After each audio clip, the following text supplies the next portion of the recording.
जय श्रीराम। आज आम्ही या ठिकाणी महाराष्ट्र मंदिर महासंघ तसेच वारकरी संप्रदाय, छावा संघटना, इतर वेगवेगळ्या संघटनांच्या वतीने आज जिल्हाधिकाऱ्यांना एक निवेदन दिलेलं आहे।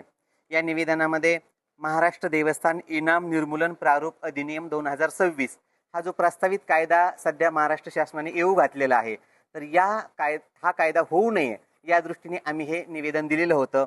याचे गंभीर परिणाम महाराष्ट्र देवस्थानच्या उत्पन्नावर किंवा देवस्थानच्या ज्या जमिनी आहेत या जमिनी पूर्णपणे निकाम्या होणार, नाहीशा होणार। या दृष्टीने म्हणजे आमचं महाराष्ट्र शासनाकडे विनंती अशी आहे की महाराष्ट्र शासनाने देवस्थानच्या जमिनींना संरक्षण देणारा गुजरात, त्याच्यानंतर राजस्थान यांच्या धर्तीवर अँटी लँड ग्रॅबिंग ॲक्ट हा कायदा करण्यात यावा। परंतु आता जो प्रस्तावित कायदा आहे महाराष्ट्र देवस्थान इनाम निर्मूलन प्रारूप, तर अशा संदर्भातला कायदा आत्ताच्या या शासनाने म्हणजे ज्यांना आज आपण हिंदुत्वादी शासन म्हणतो, तर त्यांनी अशा प्रकारचा कायदा करणं अपेक्षित नाहीये।